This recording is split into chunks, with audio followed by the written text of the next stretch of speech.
Pinoy Love Story Series.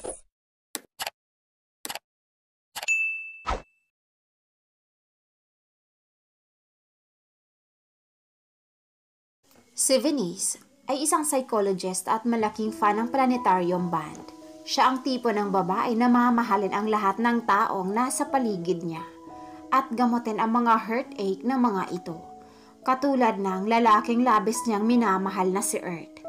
Earth is a man who have deep scar of the past at gusto niya itong pahilumin sa lahat ng sakit. Ngunit magagawa niya kaya ito kung kahit siya ay may sugat at sakit na dala-dala? Ugigit na kaya ang tadhana upang gumawa ng paraan upang maghilom silang dalawa? Sabi nila, don't look for love, let the love finds you. Paulit-ulit nabasa ko sa wallpaper ng phone ko. Napabuntong hininga naman ako. Kung ang lahat ng tao ay ganyan ang motto, sino ang maghahanap? Kung hindi ka maghahanap, sino ang darating? Hanggang kailan ka maghihintay? Dati ito ang motto ko sa buhay, pero habang tumatagal ang panahon, nag-iiba na rin at nakakapagod na rin maniwala sa ganyan. Lalo na kung nauuwi lang sa wala. Pero hindi pa rin ako sumuko, kaya pinili ko na lang magbago ng motto.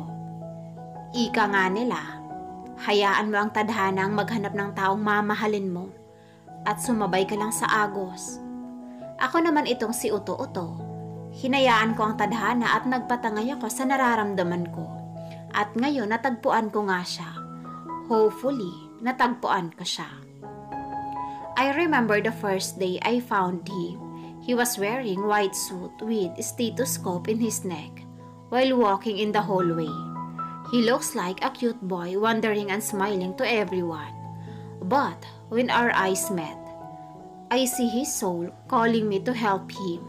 And that day started to go wherever he was, just like what I'm doing right now. Tinitigan ko siya mula sa malayo. Pinagmamasdan ko siya habang tumutugtog siya ng violin. Tila ba wala siyang inaalala. Sana ganyan ka na lang palagi. Bulong ko. Tiningnan ko lang siya. Hanggang sa matapos ang kanta, binaba niya ang violin at tumingin sa audience. Nagpalakpakan naman ang lahat at ganoon din ako. Naghiyawan naman ang mga ibang babae. Tiningnan niya ang lahat ng tao. Hinihintay ko lang magawi ang tingin niya sa gawi ko at hindi nga ako nagkamali. Nakita ko kung paano naningkit ang mga mata niya habang nakatingin sa akin. Ngumiti naman ako ng malawak at tinaas ang banner ko na nakalagay, Go Earth, I love you Puhon. Nakita ko namang napangiwi siya at bahagyang napailing. Hindi siya makababa rito dahil pumasok ang MC para magtanong sa kanya. What is Puhon? Bahala kayo kung hindi nyo ito maiintindihan. Puhon? Takang-taka naman iyong mga mukha nila. Iba-iba ang sinasabi ng mga babae sa tabi ko. Is she calling a weird word to my Earth? Hindi siya sa'yo, girl. He is mine. At saka hindi weird ang word na puhon. Porket hindi mo naiintindihan, weird agad? Tumingin naman ako kay Earth at ngumiti ng malawak. Tinuro naman ito ang labi niya. Like he was saying to read my lips. Ngumisi naman ako. Tinignan ko ang labi niya. Lord, oh, yung puhon ko inaakit ako. Goodness, wag kang ganyan, baka sunggaban kita dyan. Marupok ako. What are you doing here? He mouthed pero kinunutan ko lang siya ng noo. Ha? At kumamot pa ako sa ulo at tinuro niya pa ulit ang labi niya. Tiningnan ko naman siya. He is so cute. Gusto kong tumawa dahil nakikita kong nayayamot na siya. I said, what are you doing here? He mouthed pero umiling lang ako. Sino ang kinakausap mo? Tanong ng MC, nakita ko namang namula ang pisngi niya nang mapagtanto niya na nasa harap pa rin siya ng stage. At ang lahat ng kamera ay nakatutok pa rin sa kanya. Nandito ba ang girlfriend mo? Pag-uusisan nito, naghiyawa naman ang mga babae. Ako yata yun. Sigaw na ang babae sa gilid ko. Tumaas naman ang kilay ko. Sige, asa pa more. Bulong ko, pinagmasdan ko siya.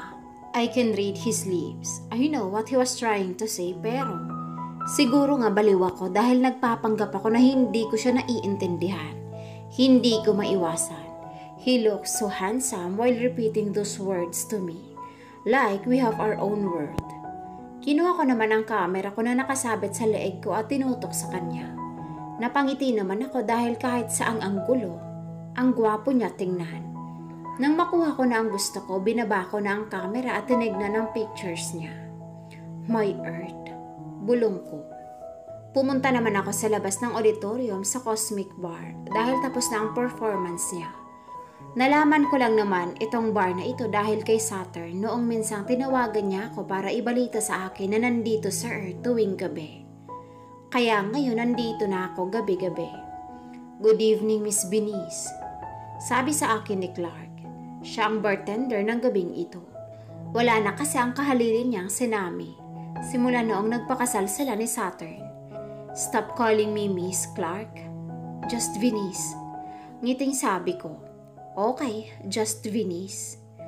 Tinaasan ko naman siya ng kilay pero ang baliw, tinawanan lang ako.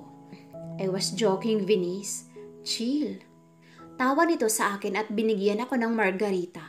Tiningnan ko naman ito at nilayo sa akin. It's for free, my treat. Sabi niya pero umiling lang ako. Just give me a juice. Sabi ko at lumayo naman ito sa akin para kumuha ng lemon juice. Binaba niya ito sa harap ko. Thank you. Ngiting sabi ko. Kinuha ito at uminom. Alam mo kung ibang babae yan, hindi nila tatanggihan to. Tinaas pa ang alak sa harapan ko. Well, I'm different. I grinned. Natawa naman siya sa sagot ko. Yes, you are. Nakita kong naging aligaga siya. Iwan mo na kita saglit. Sabi nito at lumayo na sa akin. Lumabas ng counter.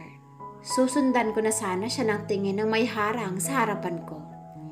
Umalis na siya, susundan mo pa. Seryosong saad nito. Tumingala naman ako and I see my Earth standing in front of me.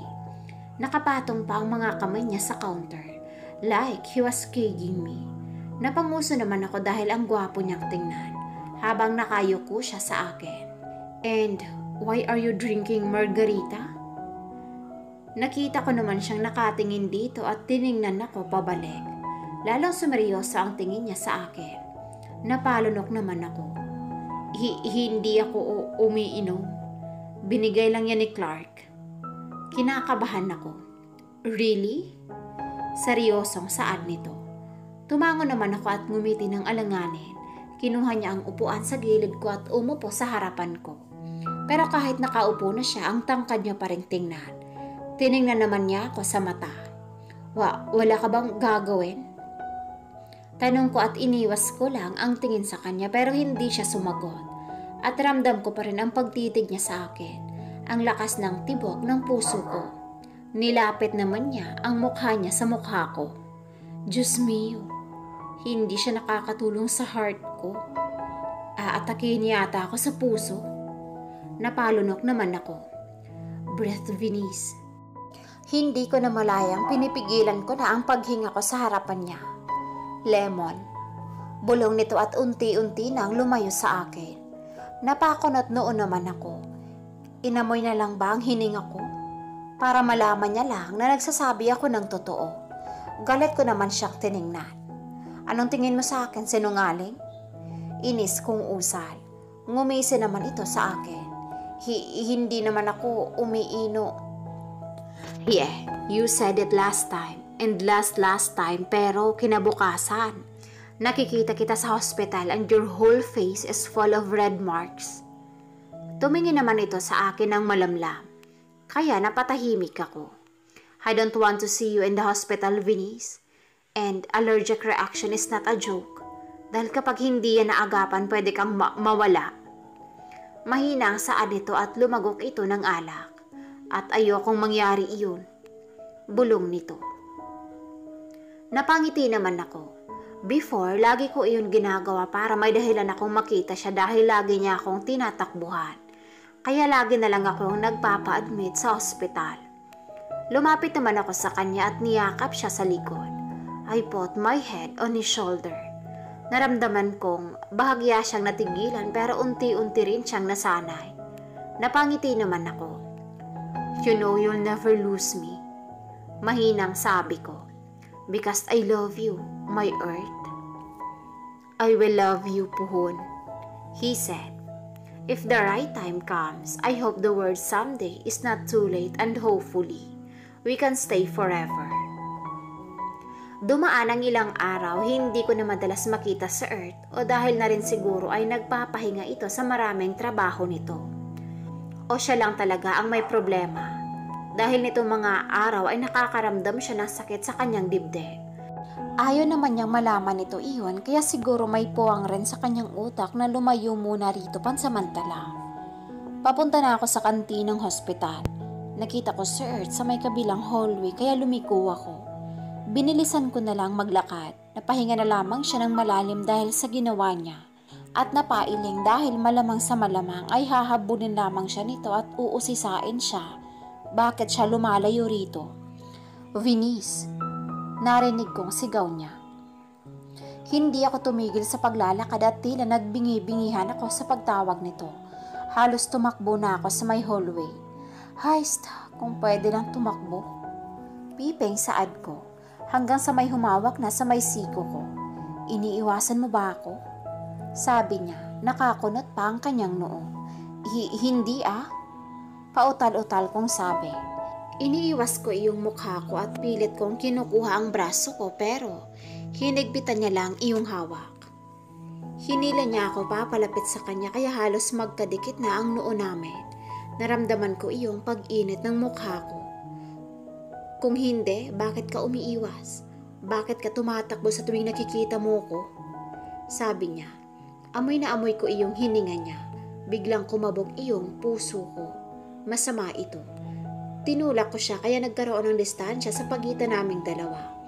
Buti na lang walang masyadong dumadaan sa hallway. Inayos ko iyong sarili ko at tinignan ko siya. Dahil wala alam kong pagod ka kaya ganoon. Pagsisinungaling ko. Dumilim iyong mukha niya, dumoble ang kaba na nararamdaman ko. Marahil alam nito na nagsisinungaling siya kaya pinitik na lamang ito ang kanyang noo. Nahihirapan na akong huminga. Kaya tumalikod na ako at maglalakad na sana papalayo. Nang mariin niyang hinawakan ang braso ko. Hanggat nasa iisang hospital lang tayo, lagi mo pa rin ako makikita. Sabi niya, napapikit na lamang ako sa sinabi nito dahil nakalimutan niya ang isang bagay na ito. Maliban sa pagiging kilalang artista nito ay isa rin itong doktor. Ito talaga ang totoong trabaho nito at kahit siksik ang schedule niya dahil sa pagiging busy sa entertainment industry, hindi ito naging hadlang para mapuntahan niya ang mga pasyente niya. Kaya ganoon na lamang ang pagtampal ko sa aking noo. Gagawa na nga lang ako ng excuse ay ito pa talaga ang sasabihin ko. Naramdaman ko naman ang paghawak niya sa aking kamay na muli ko sanang itatampal sa ulo ko. Namariin niya namang pinigilan at pinaharap ako sa kanya. Nagulat na lamang ako sa ginawang kilos nito dahil sa biglaang hinalikan nito ang aking noo. Mabilisan ko namang hinawi ang mukha nito papalayo sa akin at tumingin sa hallway na kinalulugaran namin. Nakahinga naman ako ng maluwag dahil mukha namang walang nakakita rito. Kaya marahas ko siyang tiningnan. No PDA, sabi ko. Oh baby, kung meron ako nakitang opportunity, why not? Nakakapanlokong saad nito. Kaya nainis na lamang siya rito ngunit. Imbis na suyuin siya nito ay hinawakan na lamang nito ang kamay niya at ngumiti sa kanya ng matamis. Let's go to a date, sabi nito. Napanganga naman siya rito at labis na bumilis ang kanyang puso. Di niya alam, isasama pala siya nito sa foundation day nila. Hindi na ako makakalayo kay Earth. Alam na rin niya ang kung saan ang bahay ko. Kilala niya rin pala si kuya-kuyahan ko dahil nakakatrabaho rin ito sa ospital na pinagtatrabahuan nila. Wala akong choice kung hindi pakisamahan siya ng maayos dahil kung hindi, magagalit si kuya. Wala na kaming magulang, ang tanging pamilya ko na lang ay yung kuya-kuyahan ko at sino pa ba ako para hindi sumunod. Venice, uminom ka ng gamot mo. Sigaw ni kuya. Aalis na ako. Dagdag niya. Narinig ko na lang iyong pagsarado ng pintuan. Tinignan ko iyong sarili ko sa salamin. Namumutla na ako kaya uminom na ako ng gamot upang hindi ito lumala sa daan. Vinis! Rinig kong sigaw sa labas kaya pinunasan ko iyong labi kong basa dahil sa pagmamadali ko. Tumingin ako sa may bintana, Sir Earth, kaya tinago ko iyong gamot sa may taas ng cabinet. Kinuha ko iyong bag. Bumaba na ako at binuksan ko iyong pintuan. Kinuha niya iyong bag ko at saka nilagay sa compartment. Umupo na ako sa may passenger seat. Pumasok na siya. Umaandar na ang sasakyan at may naramdaman akong humawak sa kamay ko. Tumingin ako sa kanya, namula ang tenga niya kaya napangiti ako. Iniwas ko na lang iyong tingin sa kanya at nakita ko iyong reflection niya sa salamin na nakangiti. Earth is very truthful at sobrang kulit at nakakatakot magalit. Para akong may nakakabatang kapatid. Nagagalit siya kapag may kinakausap akong lalaki. Nililigawan niya raw ako kaya wala raw akong karapatang makipag-usap sa ibang lalaki. Pilit ko siyang tinatanggihan pero nagagalit lang siya at ginagamit niya pa si kuya. Natatakot ako sa susunod na araw. Paano ko? Nandito na tayo. Sabi niya at nakita ko siyang nakunot ang noo. Bakit? Sabi ko. Anong iniisip mo? Kanina ka patahimik. Sabi niya. Wala. Sabi ko at umiling-iling pa ako. Kaya napatango na lang siya at binitawan ko na lang iyong kamay niya. Lumabas na ng sasakyan. Nakita ko iyong mga bata na nagtatakbuhan. May umakbay sa akin kaya tinignan ko siya at nakangiti sa akin. Sana kapag naging mag-asawa tayo, ganyan din kadami iyong magiging anak natin. Nakangiting sabi niya. Para akong binuhusan ng malamig na tubig. Nakaramdam ako ng matinding lungkot at takot. I felt guilt. Ganyan na ba katindi ang pagkaayaw mo sa akin? Malungkot na sabi niya. Ngumiti ako sa kanya. Iisa lang sapat na. Pautal-utal kong sabi. Naramdaman kong namula ang mukha ko. Kaya hinila ko na lang siya papalapit sa mga bata. Nakita ko sila Tina at iba pang nurse. Tumutulong sila sa pag-aayos ng mga gamit para sa mga ibibigay sa mga bata. Anong itsura yan? Laki ng ngiti ah. Sabi ni Tina. Pumunta ako sa mga bata kaya hindi ko na narinig ang pag-uusap nila. Biglang umiyak ang bata kaya pumunta ako sa kanya. Tahan na.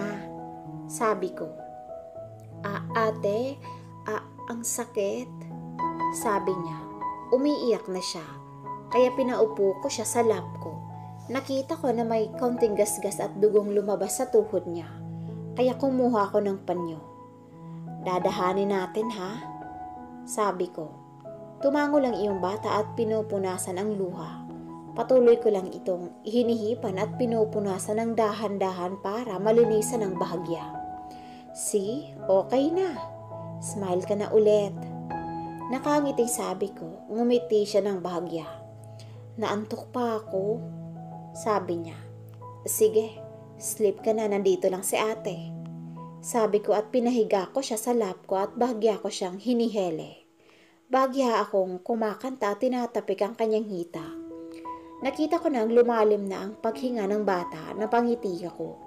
Tumayo ako at habang nasa braso ko pa rin iyong bata, naglakad na ako papalapit sa kanila. Nakita ko nakatingin sa akin sa Earth. Bagay sa'yo. Nakangiting sabi niya. Binigay ko sa kanya iyong bata. Dinala niya ito sa loob pero hindi ako sumusunod. Nararamdaman kong nasusuka ako kaya tumakbo ako sa CR. Nilabas ko ang lahat hanggang sa tumulo na ang luha ko. Flinash ko kaagad at kumuha ng tissue. Naramdaman kong may tumulo sa ilong ko kaya pinunasan ko ito kaagad. Naghugas ako ng mukha. Namumutla ako. Kaya kinuha ko ang gamot ko sa bulsa ko at ininom ito upang maging maayos ang pakiramdam ko. Lumabas na ako ng CR. Nakita ko si Tina. Okay ka lang? Sabi ni Tina. Tumango ako. May problema ba sa foundation? Tanong ko. Meron. Walang magician para mag-perform sa mga bata. Sabi niya. Marunong ako. Sabi ko. Tumingin siya sa akin. Kaso, basic lang. Dagdag ko, hindi ko napansin na hindi na siya sumusunod sa akin sa paglalakad kaya tinignan ko siya. We miss you, Venice. Kailan ka babalik? Magaling ka na ba? Sabi niya. Ngumiti lang ako ng malungkot. Hindi ko alam. Baka hindi na. Sabi ko. The day goes on. Maraming laro pero hindi ako masyadong nagtatayo. Sinama nila ako sa may kwarto para basahan ang mga bata ng kwento. Ate, tawag ka sa baba. Sabi ng bata kaya sumama ako. Iniwan ko muna pansamantala ang mga bata dahil kasama naman nila ang mga madre. Wala ko nakita mga ilaw sa daan kaya napapahawak ako sa railings. Hanggang sa unti-unting nagkaroon ng liwanag. Nakita ko iyong mga batang may hawak na plaka. Can you be my girlfriend? At hawak ni Earth ang question mark. Tumulo ang luha ko. Naninikip ang dibdib ko. Lumapit siya sa akin pero nanlalabo na ang mga mata ko. Sumasakit na rin ang ulo ko. Hinawakan niya ang kamay ko upang maalalayan ako. Nakita ko ang pag-aalala nito sa kanyang mga mata kaya ngumiti na lamang ako rito at umiling upang ipaalala rito na okay lang ako. Dahil alam nito na may kahinaan ang katawan ko lalo na sa mga mahabang biyahe. Can you be my girlfriend? Mahinang bulong nito at pinaupo ako. Lumuhod naman ito sa aking harapan upang magkaharap kaming dalawa. Natawa na lamang ako ng mahina. At pinakiramdam ko ang sarili ko. Natila kahit papaano ay humuhupa na ang sakit sa dibdib ko. Kaya nakahinga ako ng maluwag. Tumingin ako sa mga mata nito at sumagot. Yes. Sabi ko. Ang nag-aalala nitong mga mata ay napalitan ng masaya at kumikinang na mata. Kaya lumawak ang aking ngiti at niyakap siya na mahigpit at hinalikan sa noo. Naghiyawan naman ang mga naroon at tila masaya rin sa nangyari. Ngunit sa kabila ng pagdidiwang nilang iyon ay hindi maialis sa isip ni Venice ang nangyari sa kanya. Kaya naisip niya pag natapos ito ay pupunta siya sa hospital upang magpa-check up. At tingnan kung lumalaba ang kanyang sakit. Pero umaasa siya na wag naman sana, lalo na ang taong mahal niya ay labis na masaya. Nandito ako sa may hospital dahil sumama ang pakiramdam ko. Tumingin ako sa oras, pasado 5:00 na ng hapon. Napabuntong hininga naman ako. Binuksan ko ang laptop ko dahil nakita ko ang mga pasyente ko na may bagong chat. Kaya nagsasagot ako ng email. Being a psychologist is not easy though. We are healing someone's mind and emotion na mas mahirap pa sa ginagawa ng ibang doktor. Narinig ko may kumatok sa pintuan ng room ko. Kaya nahinto ang ginagawa ko. Come in. Sabi ko, pumasok naman ito. Nabigla naman ako dahil si Dr. Sky ang dumungaw sa room ko. Pumasok naman ito, may dala ito ang folder. Napahinga na lang ako ng malalim. How are you? Seryosong tanong nito. Bakit ka nandito? Nasaan si Dr. Earl? Tanong ko. Hinahanap ko naman ito sa likod ko. Umiling naman ito sa akin. Ayoko siyang nandito katulad ng pag-ayaw ni Summer sa kanya. He looks like a living kamatayan for me para siya ang sumusundo sa akin at magdadala sa huling hantungan ko. You know why I'm here? Sabi niya. Tumango naman ako. Tinignan ko ang wallpaper ng laptop ko. Pinagdarasal mo ang ibang tao. Inaalagaan mo ang ibang tao pero sa sarili mo hindi mo magawa. Seryosong saad nito. Tinignan ko siya. Nakatingin siya sa laptop ko. You keep saving him but you're the one who need to be saved. Napapikit naman ako. Pinakalma ko ang puso ko. You have congenital heart diseases, Venice. Pero hindi mo sineseryoso. I keep telling you to come back here. You need a weekly check-up. Pero anong inuuna mo? Ang gamutin siya. Ang alagaan siya. Ang suportahan siya. Pero ikaw? Kailan ka ba niya aalagaan din? Kapag huli na? Nalungkot naman ako sa sinasabi niya. Naalala ko ang sinabi niya. He will love me someday. Naniniwala ako doon. Kahit alam kong imposible. Look. I don't have any intention to hurt you. I'm just concerned, Venice. You look like my little sister. Dahil mula bata, kilala na kita. At kalahati ng buhay mo halos tumira ka na sa ospital dahil dyan sa sakit mo. But Earth doesn't know anything about your illness. Tapos sinasanay mo siyang nandyan ka parati sa kanya at ngayon, meron na kayong relasyon. Anong mangyayari ha? Hindi mangyayari yun. Seryosong usal ko pero nakita ko lang siyang umiling sa akin at binaba ang portfolio sa harapan ko. I hope so. I'm hoping, Venice. But please, would you stop pretending? I know na hindi dahil sa allergic reaction o labis na saya lang yang nararamdaman mo. At kung bakit ka dinadala rito sa hospital. Short breathing? Abnormal heart rhythms. Do you have any idea kung ano na ang resulta ng findings ko? Gusto kong takpan ang tenga ko. Ayoko nang marinig ang sasabihin niya. Gusto ko nang tumakbo papalayo. Mas lalong lumalaki ang buta sa puso mo. If you count the days, I can say we only have a couple of months para maghanap ng heart donor. Naramdaman ko na lang na may dumadaloy na tubig sa mukha ko at isang kamay na pumupuna sa luha ko. Sky, don't tell to him about my sickness, please. Pakiusap ko. Earth needs to know about your heal. Tell me what? Napamulat ako. Mabilis kong nakita ang mukha niya at matiim lang nakatitig sa akin. Tumingin ako kay Sky at umiling sa kanya. Napahinga naman ito ng malalim. Venice, you need to tell him. He deserves to know. Bulong nito sa akin. Binitawan na niya ako at tumingin siya kay Earth. I need to go. Paalam niya sa amin. Tumango lang si Earth at naglakad na ito papalayo. Tumingin ako kay Earth. I see his eyes are void at naglakad ito papalapit sa akin. Kinuha ang laboratory result na binigay ni Sky kanina. Pinagmasdan ko lang siya. Lumipas ang ilang minuto hanggang sa unti-unti kong nakita ang pagbagsak ng mga luha sa mga mata niya. Why you didn't tell me? Bulong nito.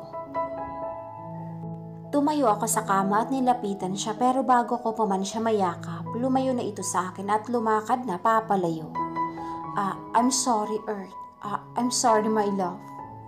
I whispered and watching him walking away from me. Kamusta ka na? Tanong sa akin ni Summer. It's been a week after noong mangyari. Hanggang ngayon hindi ko pa rin siya nakikita. I'm fine. Mahinang sabi ko. Nakita ko naman siyang umiling. Kamusta na siya? Tanong ko. Okay lang. Masaya na ako marinig na okay siya. Do you want to know kung bakit siya nag-doktor? Tumingin ako sa kanya. Natatandaan ko pa noon nagsisimula pa lang ang bandang Planetarium. He keeps saying that he want to be a doctor not just to save lives, para magbigay pasalamat sa taong tumulong sa kanyang mabuhay. But it's too sad dahil kung sino pa ang tumulong sa kanya, sila pa ang namamatay. Wala siyang magawa para iligtas ang tumulong sa kanya. He was too young that time. I know because those person who helped him that night is my parents. Tumingin ako sa labas ng bintana ko at inaalala ang nakaraan. Umuulan ang gabing iyon at nasa labas kami ng hospital. Nakita namin siyang masayang naglalakad sa gitna ng kalsada hanggang sa may paparating na sasakyan. Kaya dali-daling naglakad si Papa papunta sa kanya at nakita kong tatakbo na si Mama papunta kay Papa. But I held her hand, trying to stop her. When you have chance to save someone, save them. I love you, baby. Always remember that. She said, then she ran away, leaving me alone and watching them to save him. My dad pushed him away. Nakita ko malapit na ang sasakyan at bago pa man matulak ni Mama si Papa, it's too late kasi parehas na silang nabunggo ng sasakyan. It was hit and run. Nakita ko siyang nasa gilid ng kalsada at unti-unting dumamay na rin ang taong nakapaligid. Gusto ko siyang sisihin. Gusto ko siyang sigawan. Gusto kong magalit sa kanya. But seeing those person blaming him, calling him as a murderer at the young age, those angry, makes me feel bad for him. His radiant eyes and sweet smile turns to tears and sadness. He kept saying sorry for a lifeless body. I thought that was the last time na makikita ko siya but I saw him in the hospital chapel. He was crying and begging for his forgiveness. He was calling the Lord to forgive him. Humahagulhol ito at umiiyak. I'm sorry, he mouthed while his tears are flowing to his face. I was shocked for what he said, but I know that time I forgive him. In true time, I didn't know that I will love him. I wonder how powerful the love is. Hindi ko alam na habang ginagamot ko siya, unti-unti na rin akong nahuhulog para sa kanya. And please, understand he. Even though he was smiling, he was too broken. He was masking his pain and sadness. So please, fight for him. Live for him. Pakikiusap niya sa akin pero bago pa man ako makasagot, biglang may kumatok sa may pintuan. Nakita ko siyang nakatayo roon kaya tumayo si Summer and leaving us alone. Hanggang sa mabilis siyang lumapit sa akin at niyakap ako ng mahigpit. Siniksik nito ang ulo niya sa balikat ko. Maya-maya ay nararamdaman kong may tumulong tubig sa balikat ko. I'm sorry, sabi nito sa akin. Napangiti naman ako. It's okay. Malambing na bulong ko. Can you promise? What? Please, don't die for me. Natigilan ako at nalungkot dahil alam kong imposible na. Please? Pagmamakaawa niya. I promised. Bulong ko and I feel his lips on my forehead. Tumingin ako sa orasan pasado 8:00 na ng umaga. Nakita ko sa Earth na mahimbing pang natutulog sa tabi ng higaan ko. Hinawakan ko ang buhok nito. I'm happy that he was here. Ilang linggo na rin niya akong inaalagaan. He became my personal doctor. Inaalagaan niya ako ng maayos. Napangiti naman ako nang marinig ko ang mumunti niyang halik. This is the day na malalaman namin ang findings. Lord, what may happen, please let him happy. Kahit hindi na ako ang maging dahilan. Bulong ko. Nakita kong lumabas na si Earth sa laboratory room. Hawak niya ang result. Nginitian ko siya at ngumiti siya pabalik pero hindi ito umabot sa kanyang mata. Mauna na kami, Doc Sky, sabi ni Earth, kaya tumango na lang si Doc Sky. Tinulak niya na lang ng dahan-dahan ang wheelchair ko. Papuntang chapel, tahimik lang kaming dalawa. Hanggang sa huminto na lang ito, umupo siya sa may bench at pinaharap niya ako sa kanya. Nakita kong pumikit siya. Hinawakan iyong kamay ko ng mahigpit na parang doon siya kumukuha ng lakas. Anong result? Mahinang tanong ko. Lalong lumalaki ang buta sa puso mo. Nahihirapang sabi niya. Tumulo naman ang luha niya at pinunasan ko ang luha niya. Ngumiti ako sa kanya. Don't cry, please. I'm okay. Lalaban ako. Promise. Pangako ko sa kanya. But promise are meant to be broken. Araw-araw nahihirapan na akong huminga at namamaga na rin ang ibang parte ng katawan ko na para bang bawat minuto malapit na akong lagutan ng hininga. But he was there. He never leave my side. We are both fighting dahil alam ko kapag sumuko ako, that's the time na mawawala rin siya. We are both giving strength to each other. Fight for me, my love. Narinig kong bulong niya sa akin. Tumingin ako sa kanya, hinawakan siya sa mukha. Thank you for coming into my life, Earth. Please, live for me. Nakita ko naman siyang pumikit at pinipigilan niyang umiyak sa harapan ko. Pero kahit nakasarado na ang mata niya, tumulo pa rin ang luhang pinipigilan niya. God is so unfair. He gave you to my life kung kailan huli na. Bakit kung sino pa yung gusto mong makasama, siya pa ang gusto niyang kukunin? I saw how he was sad. Pero ngumiti lang ako sa kanya. Don't blame God for the bad things. Instead, be thankful because we met and that is the good thing. God is good, Earth. Maybe, without His will, we will never see each other. Ngiting saad ko. I love you, Venice. He said, napangiti naman ako. Thank you, Lord. He loved hopefully. I love you, Puhon. Saad ko. Nakita ko naman siyang ngumiti. I'm tired, she said. Tinignan ko naman siya. Nakita ko na ang pagod sa mukha niya. Please, don't leave me. Pagmamakaawa ni Earth. Siguro hindi ito yung tamang panahon para sa atin. Baka may ibang plano pa ang Diyos para sa'yo. But if I will given a chance to live again, paulit-ulit kitang pipiliin. And we will be alright in time with no more problems, puhon. Sabi niya, napapikit naman ako. She was the moon who lights up the darkest day in my life at ngayon, mawawala pa siya. Parehas kaming nasa bingit ng kamatayan pero imbis na iligtas niya ang kanyang buhay, ay pilit niya pa rin akong nililigtas. Loving you is one of my favorite blessing that I ever had in my life. Mahal na mahal kita, Earth. Salamat sa pagdating mo sa buhay ko. You'll always be my puhon. At sana sa susunod na buhay ko, tayo naman ang nakatadhana para sa isa't isa. I love you, my Earth. She mouted. Nararamdaman ko ang sinseridad at pagmamahal nito sa kanyang boses. Naramdaman ko naman ang mainit na patak ng luha ko sa aking pisngi. Pero pinunasan niya lamang ito gamit ang kanyang labi. Tinignan ko siya sa mata. I can't even say any single of sadness in her eyes, but instead, it was full of hope and love. I love you too, I said, and I kissed her lips. Hanggang sa nararamdaman kong hindi na siya tumutugon. Bagsak na rin ang mga kamay niya. Narinig ko na ang matinis na tunog ng life monitor. Pero ginawa ko ang precautionary measure sa ganito.